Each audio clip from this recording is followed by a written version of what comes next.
أعوذ بالله من الشيطان الرجيم. بسم الله الرحمن الرحيم، والصلاة والسلام على أشرف المرسلين سيدنا محمد وعلى آله وأصحابه أجمعين. اللهم لا سهل إلا ما جعلته سهلا، وأنت تجعل الحزن إذا شئت سهلا. اللهم يا ميسر كل عسير ويا جابر كل كسير، يسر علينا كل عسير فتيسير العسير عليك يسير. اللهم يسر أمورنا واشرح صدورنا واختم بالباقيات الصالحات أمالنا. اللهم يا معلم آدم علمنا، ويا مفهم سليمان فهمنا. اللهم لا علم لنا إلا ما علمتنا، إنك أنت العليم الحكيم، ولا حول ولا قوة إلا بالله العلي العظيم. اللهم صل على سيدنا محمد صلاة تخرجنا بها من ظلمات الوهم، وتكرمنا بها بنور الفهم، وتوضح بها عنا ما أشكل حتى يفهم، فإنك تعلم ولا نعلم وأنت علام الغيوب. اللهم صل على سيدنا محمد الفاتح لما أغلق والخاتم لما سبق، ناصر الحق بالحق والهادي إلى صراطك المستقيم، وعلى آله حق قدره ومقداره العظيم. أما بعد، أحييكم بتحية الإسلام. السلام عليكم ورحمة الله وبركاته. لازلنا مع درس المنطق مع كتاب السلم المنورق للإمام الأخضري بشرح الشيخ حسن القويسني شيخ الجامع الأزهري رحمه الله تبارك وتعالى. ووصلنا إلى مباحث الألفاظ. تكلمنا البارحة على دلالة المطابقة ودلالة التضمن ودلالة الالتزام، واليوم إن شاء الله تبارك وتعالى سنتكلم على مباحث الألفاظ من حيث اللفظ، من حيث الإفراد والتركيب وما يلائمهما. واضح؟ نقرأ الأبيات ثم نأخذ الجديد. أعوذ بالله من الشيطان الرجيم، بسم الله الرحمن الحمد لله الذي قد أخرج نتائج الفكر لأرباب الحجة، وحط عنهم من سمع العقل كل حجاب من سحاب الجهل، حتى بدت لهم شموس المعرفة، رأوا مخدرات منكشفة. نحمده جل على الإنعام بنعمة الإيمان والإسلام، من خصنا بخير من قد أرسل، وخير من حاز المقامات العلا، محمد سيد كل مقتفى، العربي الهاشمي مصطفى، صلى عليه الله ما دام الحجة، يأخذ من بحر الماء لججا، وآله وصحبه ذوي الهدى، من شبه بأنجم في الاتداء. وبعد، منطق للجنان نسبته كالنحو اللسان، فيعصم الأفكار عن غي الخطأ، وعن دقيق الفهم كيف الغطاء. فهك من أصوله قواعد تجمع من فنون روائد، سميته بسلم المنورق، يرقى به سماء علم المنطق. والله أن يكون خالصا لوجهه الكريم ليس قالصا، وأن يكون نافعا للمبتدئ به إلى المطولات يتدي، والخلف في جواز الاشتغال به على ثلاثة أقوال. فابن الصلاح والنووي حرما، وقال قوم ينبغي أن يعلم لكامل القريحة، ممارس السنة والكتاب، ليهتدي به إلى الصواب. إدراك مفرد تصور علم، ودرك نسبة بتصديق وسيم، وقدم الأول عند الوضع، لأنه مقدم بالطبع والنظر احتاج للتأمل، وعكسه هو الضروري الجلي، وما به بلا تصور وصيل، ادعى بقول شارح فتبتهل، وما لتصديق به توصل بحجة، يعرف عند العقلاء دلالة اللفظ عن ما وافق، يدعونها دلالة المطابقة، وجزئه تضمن وما لازم فهو التزام إن بعقل التزم. مستعمل الألفاظ حيث يوجد إما مركب ومفرد فأول ما دل جزءه على جزء معناه بعكس مثلا. نعم.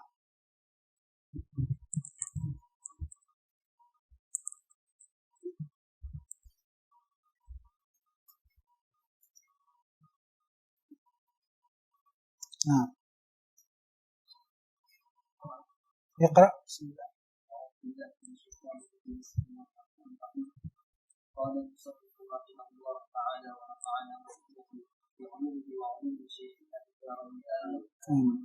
فصل في مباحث الألفاظ. نعم. فصل. الفصل في اللغة الحاجز بين الشيئين، وفي الاصطلاح اسم لطائفة من المسائل مندرجة تحت باب أو كتاب غالبا. الفصل في اللغة الحاجز بين الشيئين، اصطلاحا اسم لطائفة من المسائل المندرجة تحت باب أو كتاب غالبا، أو تقول الألفاظ المخصوصة الدالة على المعاني المخصوصة. مفهوم؟ هذا هو الفصل لغة واصطلاح. مباحث جمع مبحث، وهو هنا اسم مكان، اسم لمكان البحث. مباحث جمع مبحث، وهو هنا اسم لمكان البحث. واضح؟ بمعنى المسائل المبحوث عنها، المسائل المبحوث فيها عن الألفاظ، هذه مباحث الألفاظ،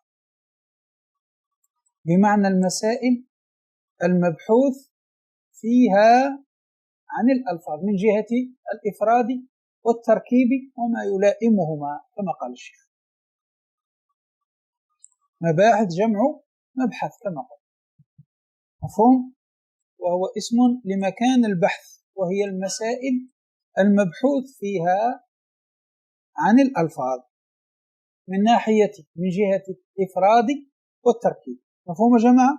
هذا الألفاظ جمع لفظ، جمع لفظ. نعم. اعلم أن المنطقي لا بحث له إلا على المعاني. نعم. لكن لما كانت المعاني مفتقرة في فهمها إلى الألفاظ عقد المنطقيون لها بابا. نعم. المنطقي لا بحث له إلا عن المعاني، المنطقي يبحث عن المعاني، معنى فقط. المنطقي يبحث عن المعنى. فهم كلام هكذا، تصور، تصديق، كلي، جزئي، وهذا معاني. يبحث عن المعاني فقط المنطق، لا يبحث عن الألفاظ. لكن لما كانت المعاني تفتقر إلى الألفاظ، معاني تفتقر في فهمها إلى الألفاظ، كيف نحن نفهم المعنى لو لا نعبر عنه بالألفاظ؟ كيف نفهمه؟ ولما كانت المعاني مفتقرة في فهمها إلى الألفاظ عقد المنطقيون هذا الباب تاع مباحث الألفاظ. اللفظ مفرد ومركب، هذا بحث لمن؟ هذا البحث بحث لمن؟ للنحاة أو اللغويين، هم الذين يبحثون في هذا. لفظ مفرد أو مركب، هم الذين يبحثون في هذا. فهمنا؟ لكن المنطقي لما كانت المعاني مفتقرة في فهمها إلى الألفاظ عقد المنطقيون هذا الباب، عقد المناطقة هذا الباب اللي هو باب مباحث الألفاظ. فهمنا؟ هذا معنى الكلام. قال تحت هنا، اقرأ معي في الحاشية، قوله مباحث الألفاظ، قال جمع مبحث، وهو هنا اسم لمكان البحث، بمعنى المسائل المبحوث فيها عن الألفاظ، أي من جهة الإفراد والتركيب وما يلائمهما. واضح؟ والبحث في الأصل هو التفتيش الحسي عن باطن الشيء، هذا هو البحث، تفتش. استعمل هنا في بيان الشيء، والكشف عن حقيقته، وقد صار حقيقة عرفية في هذا المعنى. واضح هذا؟ قوله اعلم أن المنطقية لا بحث له إلا عن المعاني، قال أشار بهذا إلى بيان وجه مناسبة ذكر هذا الباب في كتب المنطق. لماذا ذكر مباحث الألفاظ في كتب المنطق رغم أن المناطق لا يبحثون عن الألفاظ، يبحثون عن المعاني؟ لماذا ذكر؟ قالك مع أنهم لا يبحثون إلا عن المعاني، ومنه يعلم وجه تقديمه على مباحث المنطق الأربعة، وهي التصورات المشار لها بباب المعرفات، ومبادئ التصورات المشار لها بباب الكليات، والتصديقات المشار لها بباب القياس، ومبادئ المشار لها بباب القضايا والأحكام. لذلك قدمنا مباحث الألفاظ على مبادئ التصورات وماذا؟ مبادئ التصورات ومقاصدها، وقدمناه كذلك على مبادئ التصديقات ومقاصدها إلى غير ذلك. فمبادئ التصورات ما هي؟ كليات الخمس. ومقاصدها ما هي؟ قول الشارح تعريفات. ومبادئ التصديقات ما هي؟ القضايا وأحكامها.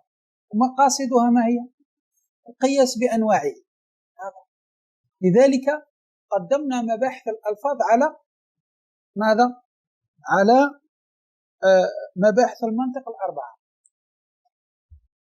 وإن كان المنطقي لا يبحث إلا عن المعاني، لكن هذه المعاني تحتاج في فهمها إلى الألفاظ.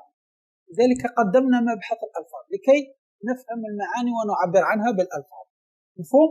لذلك قدم الشيخ مباحث الألفاظ على مبادئ التصورات ومقاصدها، ومبادئ التصديقات ومقاصدها. فمن الكلام يا جماعة هذا هنا. نعم زيد. وقسموا المستعمل منها إلى المركب والمفرد. نعم، والمستعمل ينقسم إلى مركب ومفرد. مفهوم؟ اللفظ عندك مهمل ومستعمل. المهمل كديز، مهمل غير مستعمل. أما المستعمل قسمه الشيخ إلى مركب ومفرد. مستعمل إلى مركب ومفرد. نعم. قوله مستعمل الألفاظ أي المستعمل منها. نعم. فخرج منها المهمل كديز، فالمهمل غير مستعمل. المهمل غير مستعمل كديز. واضح يا جماعة؟ ديز مقلوب زيد، ديز هو مقلوب زيد، هذا يخرج لأنه مهمل غير مستعمل. نعم. وقوله حيث يوجد أي في أي مكان يوجد اللفظ المستعمل. نعم، في أي مكان يوجد اللفظ المستعمل، في أي مكان يوجد فهو إما مركب وإما مفرد. في أي مكان يوجد اللفظ المستعمل، في أي مكان إما مركب وإما مفرد. نعم. فهو إما مركب كزيد قائم، وإما مفرد كزيد. إما مركب كزيد قائم، وإما مفرد كزيد. وسيتكلم من الشيخ على ما هو المركب ما هو المفرد. نعم. فأول اللي هو المركب. فأول معناه المركب. إن الشيخ قال لك مستعمل الألفاظ حيث يوجد إما مركب وإما مفرد، ثم قال لك فأول اللي هو المركب. نعم. لف ونشر مرتب.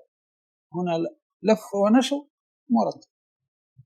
أنا ذكر المركب والمفرد، ثم بعد ذلك قال لك فأول يرجع على المركب. نعم. لف ونشر مرتب. نعم. وصوغ الابتداء بالنكرة وقوعها في مقام التفصيل. نعم. واضح؟ لأن لا يجوز الابتداء بالنكرة، ولا يجوز الابتداء بالنكرة ما لم تفد، كعند زيد النمرة. وهل فتى فيكم فما خل لنا ورجل من الكرام عندنا. ورغبة في الخير خير وعمل بر يزين وليقص ما لم يقل، كما قال ابن مالك رحمه الله. لا يجوز الابتداء بالنكرة إلا لمصوغات، إلا لمصوغات. ما معنى مجوزات؟ يجوز. فهنا أول مبتدأ ووقع نكرة. ما المسوغ المجوز؟ التفصيل. هنا التفصيل هو المسوغ، هو المجوز للابتداء بالنكرة، تفصيل، لأنه الشيخ سيفصل. هذا هو. واضح؟ فهمنا هذا. قوله ما أي هو الذي دل جزءه. ما يعني اسم موصول بمعنى الذي، فأول ما هذا هو الذي دل جزءه. نعم. دل جزءه خرج ما لا جزء له. نعم. كباء الجر ولا بمجرد ما قال الشيخ فأول، بمجرد ما قال ما دل جزءه خرج ما لا جزء له، كباء الجر. هل باء الجر لها جزء؟ ليس لها جزء، هي حرف واحد فقط.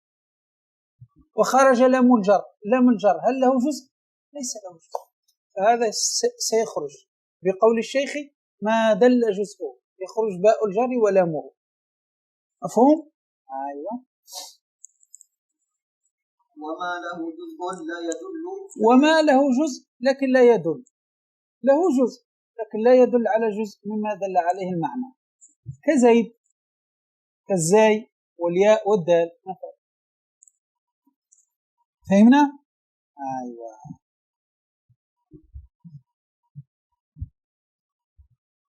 نعم. زيد وعبد الله. فهمنا جماعة؟ هذا له جزء لكن لا يدل على جزء مما يدل عليه المعنى. هل الزاي يدل على جزء من معنى زيد؟ الياء، الدال. كذلك عبد الله، عبد، هذا كله أصبح ماذا؟ كلمة واحدة. هذا الآن عبد الله أصبح، لا تقل لي عبد جزء والله جزء، لا، هذا قبل أن يركب، قبل أن يركب نعم كان جزءه يدل على جزء معنى، لكن الآن لا، أصبح كلمة واحدة، أصبح ماذا؟ كلمة واحدة. فعبد الله جزءه لا يدل على جزء معنى عبد الله كله. فهمنا؟ كأن هكذا عبد الله هو.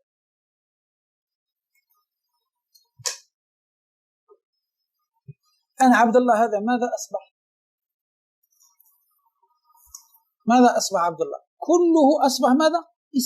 اسم واحد. فالآن هل العين تدل على جزء؟ والباء هل تدل على جزء؟ الدال هل تدل على جزء؟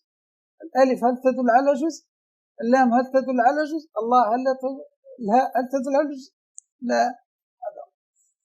فجزء لا يدل على، لا تقل لي عبد لوحده والله لوحده مضاف ومضاف إليه، لا، هذا قبل التركيب، قبل أن يركب نعم كان جزء يدل على جزء معناه نعم، لكن عندما ركب أصبح مثل زيد، مثل كلمة زيد،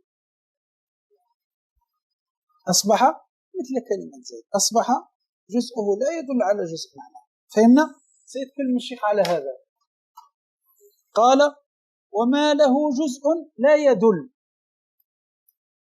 كزيد، فزيد جزءه لا يدل على جزء المعنى، فالزاي لا تدل على جزء مما يدل عليه زيد، أن لفظ زيد يدل على ماذا؟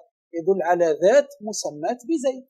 هل الزاي تدل على جزء من هذه الذات؟ لا. الياء لا. الدال لا.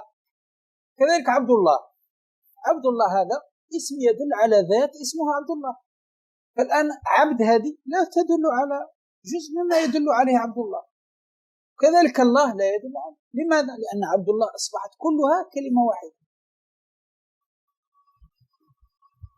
فهمنا؟ بخلاف غلام زيد، غلام زيد نعم يدل، غلام زيد مركب لأن جزءه يدل على جزء المعنى. فهمنا؟ بخلاف عبد الله. نعم. تأبط شرا.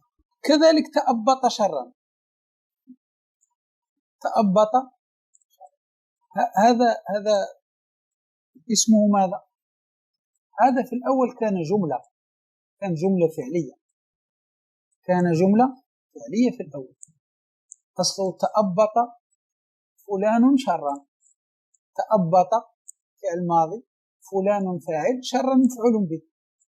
ثم أصبح هذا تأبط شرا اسم لشخص، اسمه شخص. ما معنى تأبط شرا؟ وضع الشيء تحت إبطه هكذا، كأن الشر وضعه هو، هذا يسمى الإبط. معنى تأبط شرا كأنه جعل الشر تحت إبطه وعمل له هكذا، فيسمى تأبط شرا، عامل الشر تحت إبطه. كان جملة، هذا كان جملة. تأبط فعل ماضي، فلان فاعل، شرا. ثم أخذ هذه الجملة وأصبحت ماذا؟ اسم شخص، اسمه تأبط شرا. فالآن هل تأبط يدل على جزء مما يدل على تأبط شرا؟ لا. شرا هل يدل على جزء مما يدل على تأبط شرا؟ لا. هذا قبل التركيب. نعم، قبل التركيب كان فعل وفاعل ومفعول به، لكن بعدما أصبح اسما واحدا أصبح مثل زيد. فمن الكلام يا جماعة؟ هذا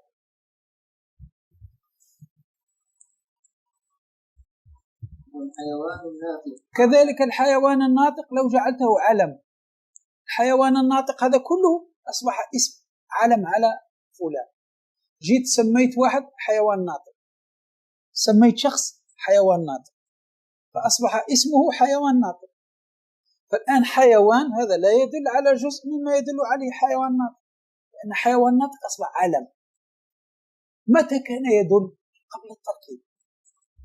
قبل التركيب نعم، الحيوان كان يدل على جزء والناطق كان يدل على جزء، لكن الآن أصبح كله اسم علم. فهذه الأشياء لما أصبحت أعلام أصبحت كالكلمة الواحدة. فمن أحمد زبدي هذا، لذلك جزءها لا يدل على شيء مما يدل عليه المعنى. هذا معنى الكلام. نعم. وما يتوهم. هاهو انظر الشيخ، هاهو انظر الشيخ سيشير إلى هذا. وما يتوهم، انظر، وما يتوهم من دلالة أجزاء الأعلام الأخيرة. هاهو انظر ماذا قال لك الشيخ. وما يتوهم من دلالة أجزاء الأعلام الأخيرة. ما هي الأعلام الأخيرة؟ عبد الله، تأبط شرا، الحيوان الناطق. هذا أنت ممكن تتوهم أنه يدل على جزء منه. الشيخ أشار إلى هذا. ما هي الأعلام الأخيرة؟ عبد الله وما بعده. أنت ممكن تتوهم أن عبد يدل على جزء مما يدل عليه عبد الله، والله يدل على جزء مما يدل عليه عبد الله. قال لك الشيخ لا يدل. هذا الذي يدل كان قبل التركيب، لكن عندما ركبت أصبحت شيء واحد. هذا هو. وما يتوهم من دلالة أجزاء الأعلام الأخيرة، يعني أجزاء الأعلام الأخيرة اللي هي عبد الله وتأبط شرا والحيوان الناطق. ما أجزاؤها؟ عبد الله، تأبط شرا، حيوان الناطق، هذا هم الأجزاء. وما يتوهم من دلالة أجزاء الأعلام الأخيرة. نعم، إنما كان قبل جعلها هاهو كان قبل جعلها أعلام. هناك نعم كان جزءها يدل على جزء المعنى، نعم، قبل أن نجعلها اسم لشخص علم. نعم كانت تدل، أجزاؤها كانت تدل، لكن بعد جعلها أعلاما أصبحت لا تدل. مفهوم؟ أما بعد جعلها أعلام، اكتب أما بعده، أما بعد جعلها أعلام، أما بعد جعلها أعلام، هذا هو.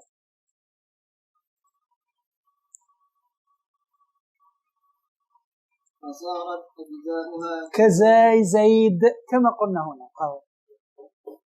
هذا الأجزاء هذه عبد أصبحت مثل الزاء، هذا عبد أصبحت مثل الياء، هذا عبد أصبحت مثل الدال. لا تدل على. الله أصبحت مثل الزاي، الله هذه أصبحت مثل الزاي لا تدل على شيء. فهمتوا الآن الكلام؟ هذا معنى.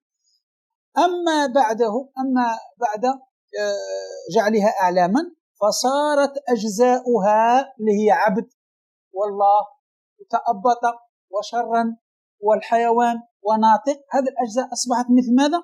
كزي زيد، كزي زيد. أهو لا تدل على شيء، أهو لا تدل على شيء. نعم لا تدل على شيء، هذا هو. ودلالتها السابقة صارت نسيا منسيا، هذا هو.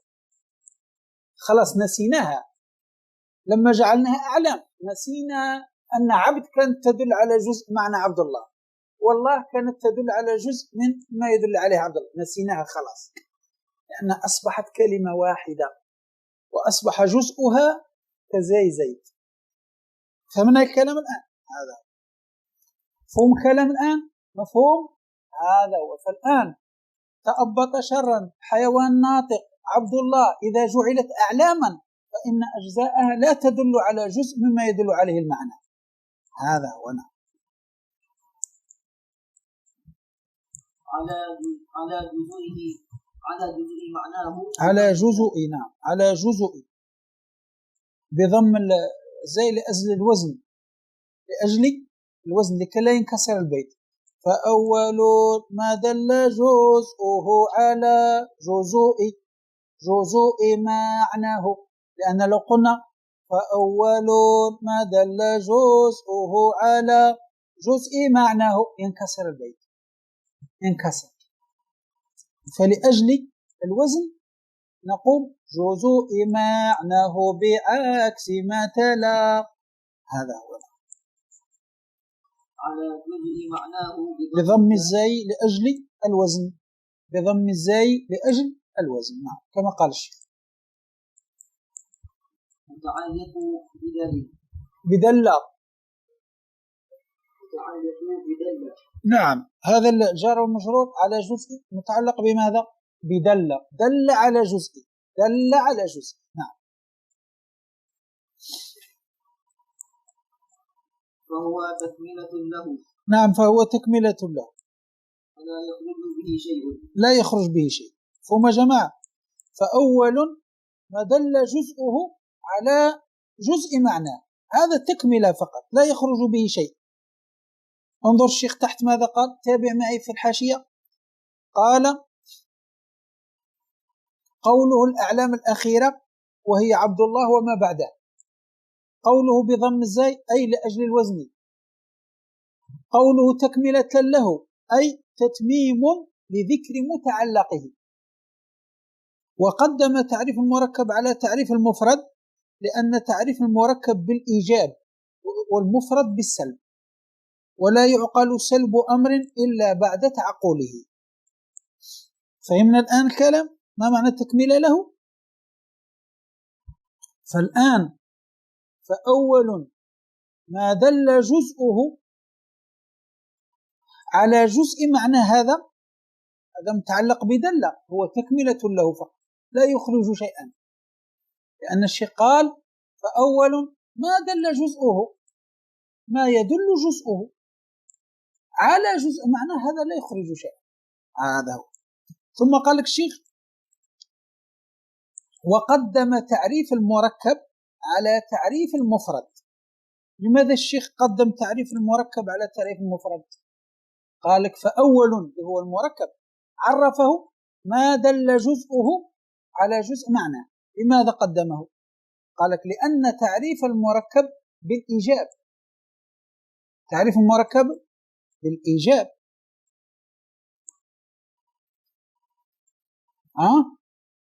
أما تعريف المفرد بالسلب، لأن في المفرد ماذا سيقول في المفرد؟ فأول ما دل جزءه على جزء معناه بعكس مثلا، بعكس مثلا. فهم كلام. فتعريف المفرد بالسلب واضح الكلام. لذلك قدم المركب على المفرد في التعريف. ولا يعقل سلب أمر إلا بعد تعقله. نعم واضح؟ هذا هو. نعم زيد. وقوله بعكس أي حال كون المركب ملتبسا بعكسه. ملتبسا بعكسنا. ما أي المفرد الذي تلا المركب بالذكر أي تبعه.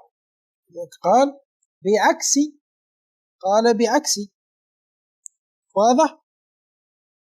بعكس أي حال كون المركب ملتبسا بعكس ما تلاه، بعكس ما تلاه اللي هو المفرد، بعكس ما أي المفرد الذي تلا المركب في الذكر، أن الشيخ ذكر المركب ثم ذكر المفرد. واضح؟ فهنا الشيخ قال لك فأول فالمركب ما دل جزءه على جزء معناه بعكس ما تلاه اللي هو المفرد، بعكس المفرد وهو ما لا يدل. المفرد ما هو؟ ما لا يدل، فهو تعريف بالسلب، ما لا يدل جزءه على جزء معناه. لذلك قلنا المركب تعريف بالإيجاب، تعريف بالإيجاب، ما دل جزءه على جزء معناه. أما المفرد تعريف بالسلب، قال ما لا يدل جزءه، عكس العكس، ما لا يدل جزءه على جزء معناه. مفهوم؟ هذا هو. نعم بعكس ما تلا، يعني ما تلا المركب في الذكر وهو المفرد. فهمنا الكلام هذا؟ نعم مفهوم. فالمفرد ما لا يدل جزءه على جزء معناه. نعم هذا هو. بأن لم يكن له جزء أصلا كباء الجر، أو له جزء لا يدل على معنى المتقدمة كما ذكرنا. الأعلام المتقدمة من باب المفرد ليست من باب المركب. عبد الله من باب المفرد، تأبط شرا من باب المفرد، حيوان ناطق من باب المفرد ليس مركب هذا، لأن أصبح كله عبارة عن مفرد اسم، عبارة عن مفرد اسم. فالآن المفرد ما لا يدل جزءه على جزء معنى، كالزيد. هل تدل على مما يدل عليه زيد؟ لا. هل الياء تدل على جزء مما يدل عليه زيد؟ هل الدال تدل على جزء مما يدل عليه زيد؟ لا. هذا اسمه المفرد. كذلك عبد الله لا يدل جزء على جزء معنى، فهو مفرد، عبد الله مفرد. تأبط شر المفرد، حيوان ناطق مفرد. متى كانت مركبة؟ قبل أن نجعلها أعلام. مفهوم؟ هذا معناه كلام الشيخ. فالمفرد ما لا يدل جزءه على جزء معناه بأن لم يكن له جزء أصلا، كالباء، باء الجر. الباء الجر ليس له جزء أصلا، هذا الباء الجر هذا مفرد. أو لام الجر، لام، هذا مفرد. أو له جزء لكن لا يدل، كزيد له جزء زي لكن لا تدل. كالأعلام المتقدمة عبد الله، تأبط شرا، حيوان ناطق، لأنها أصبحت كلها مفرد عبارة عن كلمة، كأنها أصبحت عبارة عن علم كلمة. فهمنا؟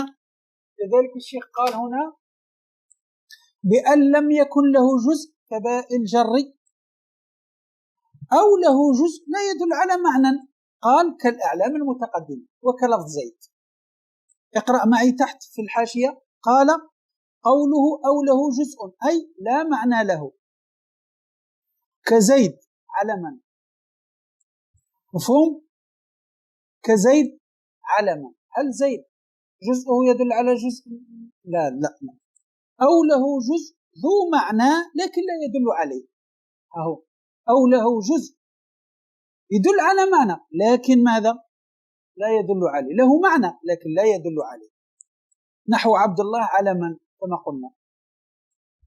أو له جزء ذو معنى دالا عليه لكن لا يكون مرادا، كالحيوان الناطق علما. أهو لأن معناه حينئذ الماهية الإنسانية. هذا فحيوان ناطق أصبح عبارة عن الماهية الحقيقة الإنسانية، أصبح شيء واحد. فمن يا جماعة الخير هذا الكلام. فالآن الأعلام المتقدمة كلها من باب المفرد، ليست من باب المركب، من باب المفرد. لماذا؟ لأن عبد الله هذا علما له جزء ذو معنى، لكن لا يدل على جزء مما يدل عليه عبد الله. وكذلك الحيوان الناطق ذو معنى لكن غير مراد، لأنه حينئذ أصبح يدل على الماهية الإنسانية الحقيقة الإنسانية. فهمنا يا جماعة؟ فلذلك هذا من باب المفرد. نعم. وهو على قسمين أعني المفرد كلي وجزئي حيث وجدا. نعم. وهو على قسمين أعني بمسلوق الضمير المفرد كلي أو بوصل الهمزة جزئي متروك التنوين للضرورة حيث وجد الضمير للمفرد والألف للإشباع. نعم هذا هو. قال لك وهو على قسمين. الشيخ بعدما أخبرنا أن اللفظ المستعمل إما مفرد وإما مركب، وبين لنا ما هو المركب وهو ما دل جزءه على جزء معناه، وعرف لنا المفرد وهو ما لا يدل جزءه على جزء معناه. بدأ الآن يقسم في ماذا؟ في المفرد. قال لك وهو على قسمين أعني المفرد. وهو على قسمين، قلنا له ما هو الذي على قسمين؟ قال أعني المفرد، أقصد المفرد على قسمين. ثم قال كلي نوع بوصل الهمزة، كلي نوع، هذا هو وصل الهمزة، هذا هو وصل الهمزة، كلي نوع، كلي نوع، هذا هو الوصل. كلي نوع جزئي، كلي نوع جزئي. قال لك متروك التنوين للضرورة، لم نقل كلي نوع جزئي، لا، كلي نوع جزئي حيث وجد، حيث وجد. من الذي وجد؟ الضمير لمن؟ للمفرد، وجد هو. فالآن هو هذا الضمير إلى من يرجع؟ للمفرد. يعني قصد الشيخ حيث وجد هو، فهذا هو الضمير للمفرد، يرجع للمفرد حيث وجد المفرد. حيث وجد هو الضمير للمفرد، معناه أن الضمير المستتر في وجد يرجع للمفرد، وجد هو يرجع للمفرد. والألف هذه للإشباع، وجد الألف للإشباع فهم، وليست ألف التثنية وإنما ألف الإشباع، لأن الفتحة إذا أشبعت تنشأ عنها ماذا؟ الألف، تنشأ عنها الألف. نعم. فهمنا يا جماعة الخير؟ هذا.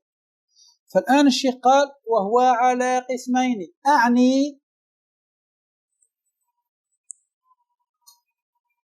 أعني بمصدوق الضمير، واضح؟ أعني المفرد، أعني المفرد. فالمفرد ينقسم إلى كلي والجزء. حيث وجد المفرد، حيث وجد معنى حيث وجد المفرد، حيث وجد المفرد فإنه ينقسم إلى قسمين، كلي أو جزء.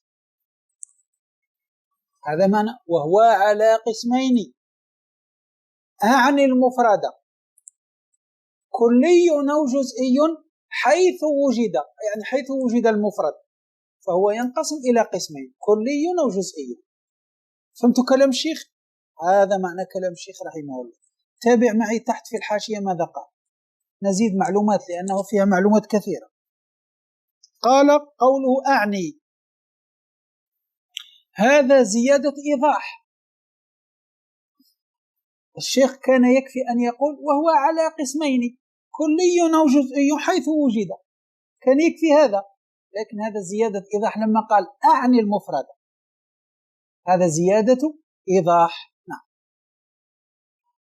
لما علم من قاعدة أن الضمير يرجع لأقرب مذكور، صحيح ولا لا؟ لأن الشيخ قال فأول ما دل جزءه على جزء معناه بعكس ما تلا. ما هو الذي تلا؟ مفرد. ثم قال وهو. الآن الضمير إلى من يرجع؟ لأقرب مذكور، يرجع إلى الأخير عكس ما تلا. ما هو الذي عكس ما تلا؟ مفرد. فلو الشيخ قال وهو على قسمين كلي أو جزئي حيث وجد، لنحن رجعنا الضمير هو رجعناه إلى أقرب مذكور وهو المفرد. فهمنا الكلام الآن؟ فالآن الشيخ قول الشيخ أعني المفرد هذا زيادة إيضاح، وإلا فالقاعدة أن الضمير يرجع إلى أقرب مذكور. فهمنا؟ لو قلت هكذا جاء زيد وعمر وهو راكب، جاء زيد وعمر وهو راكب، هو يرجع لمن؟ لعمر أقرب مذكور. فمن الآن كلام لو قل جاء زيد وعمر وهو راكب، الآن ضمير هو يرجع لعمر لأنه هو أقرب مذكور. كذلك هنا قال فأول ما دل جزء على جزء معناه بعكس ما تلا وهو، فالآن هو يرجع إلى عكس ما تلا اللي هو المفرد. فهمت كلام شيخ؟ هذا معنى الكلام. قال لما علم من قاعدة أن الضمير يرجع لأقرب مذكور، إلا أنه لما كان المحدث عنه هنا هو المركب فربما يتوهم عود الضمير عليه، فدفع هذا التوهم بقوله أعني إلى آخره. فهمتوا يا جماعة؟ لأن الشيخ هنا يتكلم على المركب، فلما كان يتكلم على المركب ممكن يتوهم أن الضمير يرجع عليه، يرجع على المركب، فماذا دفع هذا التوهم؟ قال أعني المفرد. فهنا التوهم ذهب، اندفع خلاص، لأن الشيخ بين مرجع الضمير وهو أعني المفرد. مفهوم؟ قوله بمصدوق الضمير أي بما صدق عليه الضمير أي وقع. والمراد أن المفرد باعتبار أفراده التي يصدق عليها قسمان. المفرد باعتبار أفراده التي يصدق عليها قسمان. واضح؟ ما هي الأفراد؟ كلي المفرد. فقال لك والمراد أن المفرد باعتبار أفراده التي يصدق عليها قسمان. ما هما؟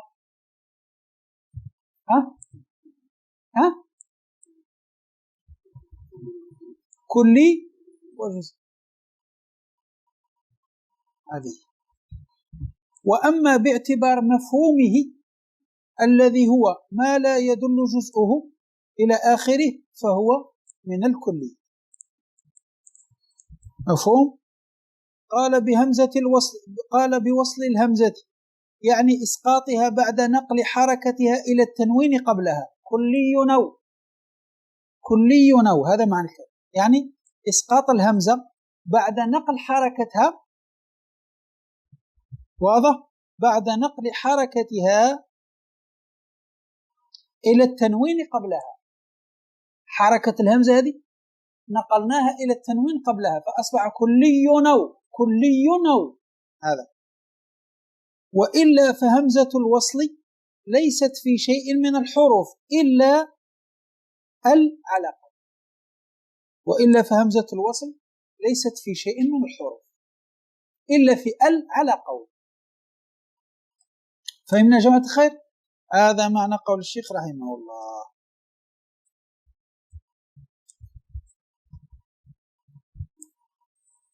قال وليس المراد أنها همزة وصل، لأن همزة الوصل لا تدخل على شيء من الحروف.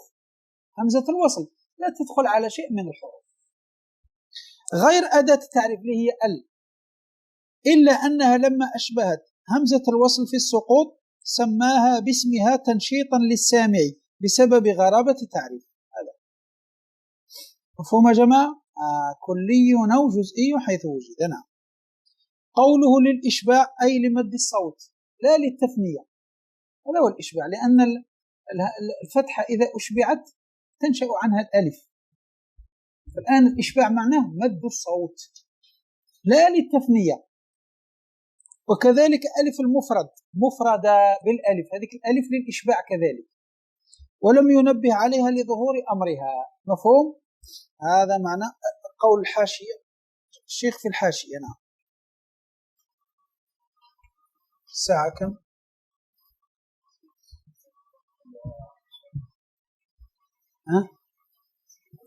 كم أخذنا من كم دقيقة؟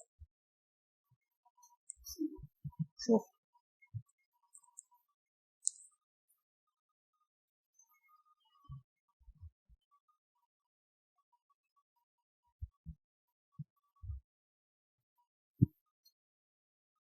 نعم. عن المفردة كلي أو جزئي حيث وجد المفرد، حيث وجد المفرد فإنه ينقسم إلى كلي وجزئي. نعم. فمن جماعة الخير. أيوة زيد. فمفهم اشتراك الكلي كأسد وعكشه الجزئي. فمفهم اشتراك الكلي كأسد. نعم.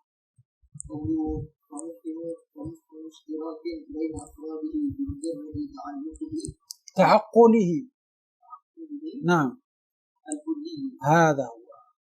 والمعنى فالكلي هو ما أفهم اشتراكا بين أفراده بمجرد تعقله. نعم. كأسد وإنسان وحيوان. هذا هو. فمفهم اشتراك، ما معنى مفهم اشتراك؟ يعني ما دل على متعدد، هذا معنى مفهم اشتراك. اشتراك ما دل على متعدد بين أفراده بمجرد تعقله، بمجرد ما تتعقل معناه، بمجرد ما تتعقل معناه فهو يفهم الاشتراك، فهذا هو الكل. واضح يا جماعة؟ أيوة.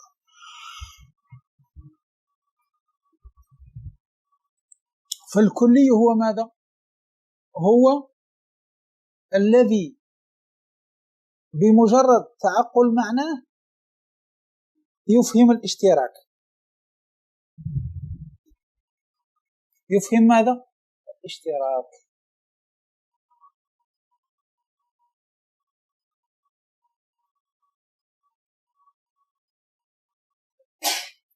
فمن يا جماعة خير؟ أيوة. فمفهم اشتراك بين أفراده بمجرد تعقله الكلي. هذا.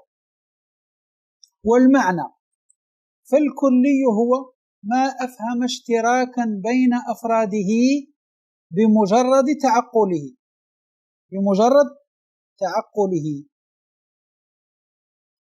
كأسد وإنسان وحيوان هاو إلى آخر. فالآن ما هو اللفظ الكلي؟ احنا قلنا ماذا؟ المفرد ماذا ينقسم؟ إلى كلي وجزئي. ما هو الكلي؟ هو الذي إذا تعقلت معناه، إذا كان تعقلت معناه فيفهم الاشتراك في الأفراد. مثل الأسد، الآن تعقل معنى الأسد، تعقل ما هو الأسد؟ حيوان مفترس. بمجرد ما تعقلت هذا اللفظ اللي هو حيوان مفترس، أفهم الاشتراك في الأفراد. أفهم ماذا؟ اشتراك في الأفراد. الآن لو أذهب إلى الغابة، إذا ذهبت إلى الغابة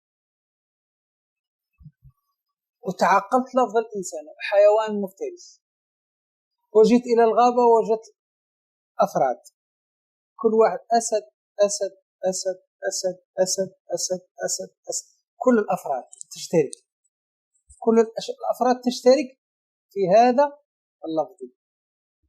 هذا اسمه الكل.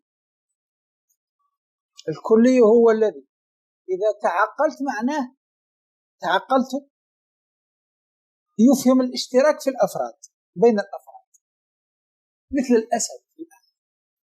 لو الأسد تعقلته، يعني جيت العقلي وقلت ما هو الأسد؟ قال لي العقل، قال لي مثلا حيوان مفترس. فأنا لو جيت وجدت أفراد كثيرة، حيوان مفترس حيوان مفترس، أسد أسد أسد، وهكذا. فهو يفهم ماذا؟ اشتراك في الأفراد. فهمنا؟ نأتي إلى مثال آخر، مثل الإنسان. ما هو الإنسان؟ إذا تعقلته ما هو؟ حيوان ناطق. لو جيت هنا إلى الأفراد، كل واحد منهم سيفهم ماذا؟ يفهم اشتراك في الأفراد، كل واحد يطلق عليه إنسان إنسان إنسان إنسان، هكذا. لو جيت إلى الحيوان كذلك. ما هو الحيوان مثلا؟ لو تعقلته ما هو؟ لو تعقلت الحيوان ما هو؟ ها؟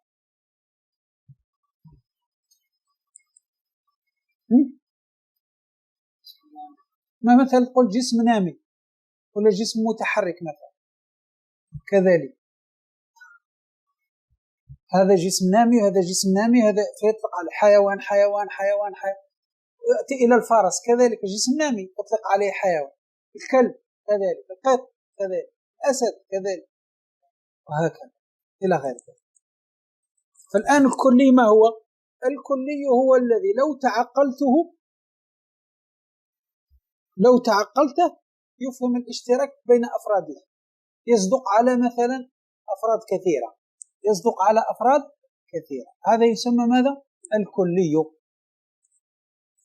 فمن الكلام فمفهم اشتراك بين أفراده بمجرد تعقله الكلي، هذا فهمنا؟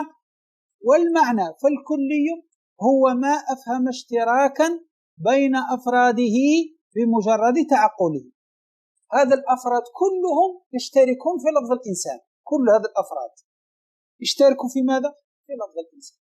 فالآن لفظ الإنسان كلي، لفظ الإنسان كلي، لأن بمجرد ما تعقلته دخل تحته أفراد كثيرون.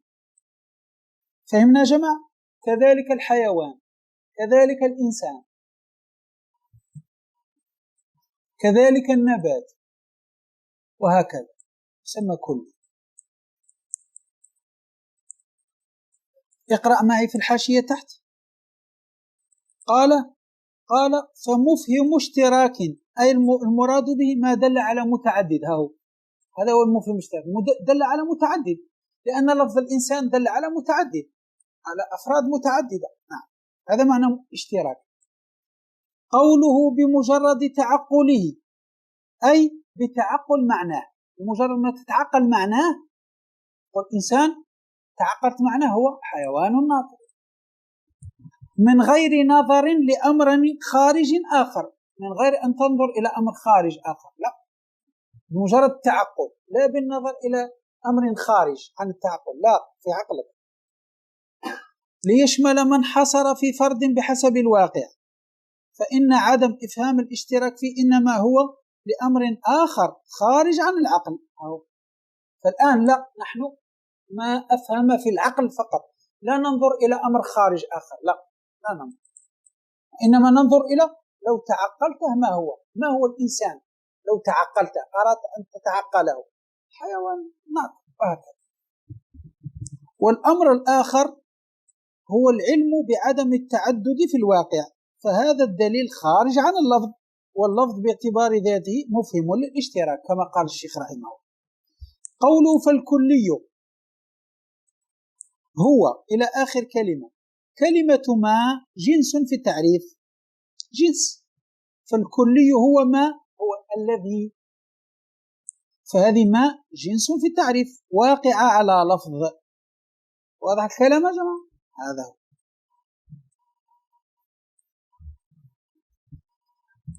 قال أفهم اشتراكا، فصل أول خرج به ما لا يفهم الاشتراك كزيد وعمر. هل زيد يفهم الاشتراك؟ تعقل زيد ما هو، تعقل في عقلك ما هو زيد. شخص مسمى بهذا الاسم، صحيح تعقلت. هل يلزم منه الاشتراك الأفراد؟ لا، واحد فقط. عمر كذلك لو تعقلته هل يفهم الاشتراك؟ لا، شخص واحد فقط. فيخرج ماذا؟ ما لا يفهم الاشتراك كزيد وعمر. وقوله بين أفراده فصل ثان خرج به ما أفهم اشتراكا بين الأجزاء كالمركب. لازم بين الأفراد، واضح؟ فيخرج ما أفهم اشتراكا بين الأجزاء كالمركب، هذا يخرج كذلك. وما أفهم اشتراكا بين المنتسب إليه كزيد المفهم اشتراكا بينه في الانتساب إليه. وقوله بمجرد تعقله قيد للإدخال، دخل به الكلي المنحصر بحسب الواقع في فرد، فإنه ليس مفهما للاشتراك. لكن عدم الإفهام ليس بمجرد تعقل، بل من النظر في أمر خارج وهو الانحصار بحسب الواقع، فلا يخرج بذلك عن كونه كليا كما عرفت. واضح؟ كما سنتكلم عليه كالشمس مثلا سنتكلم عليه. نعم. واضح يا جماعة؟ هذا ما قاله في الحاشية. نعم. فالآن الكلي هو ما أفهم اشتراكا بين أفراده بمجرد تعقله، بمجرد ما تتعقله في عقلك يفهم الاشتراك بين الأفراد، كالإنسان، كالحيوان، كالنبات، واضح؟ كالأسد إلى غير ذلك، كالكلب، كالحمار، كالبغل إلى غير ذلك من الكليات. مفهوم؟ هذا هو. سواء لم يوجد منه فرد مع استحالة أن يوجد.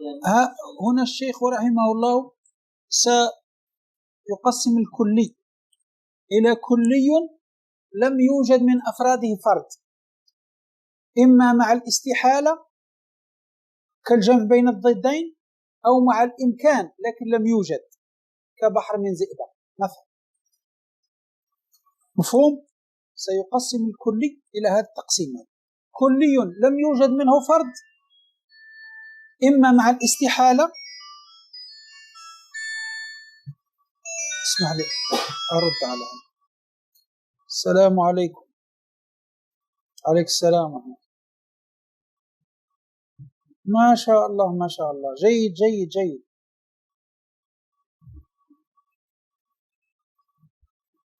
جيد، رحلة سعيدة، تصل بخير إن شاء الله،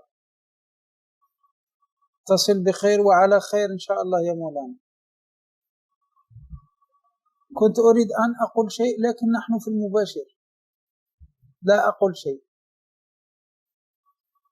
لا أقول أي شيء لأننا في المباشر. رحلة سعيدة، تصل بخير إن شاء الله يا مولانا، التوفيق والنجاح إن شاء الله إن شاء الله. رحلة سعيدة إن شاء الله. السلام.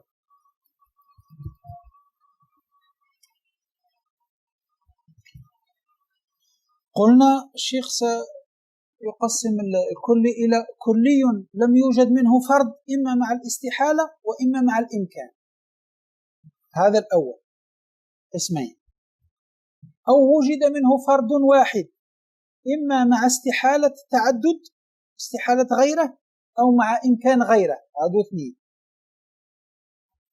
أو وجد منه أفراد إما متناهية كالإنسان أو غير متناهية أو غير متناهية. هذا الذي سيتكلم عليه الشيخ رحمه الله، وسنأخذه إن شاء الله في الحصة القادمة إن شاء الله. كلي لم يوجد منه فرد إما مع الاستحالة وإما مع الإمكان، هذا واحد. كلي وجد منه فرد واحد إما مع استحالة وجود غيره أو مع إمكان وجود غيره لكن لم يوجد. كلي وجد منه أفراد كثيرة إما مع التناهي وإما مع عدم التناهي. فهم جماعة، هذا سنأخذه في الحصة القادمة. وفي هذا القدر كفاية. نسأل الله تبارك وتعالى أن يجعلنا من الذين يستمعون القول فيتبعون أحسنه، أولئك الذين هداهم الله وأولئك هم أولو الألباب.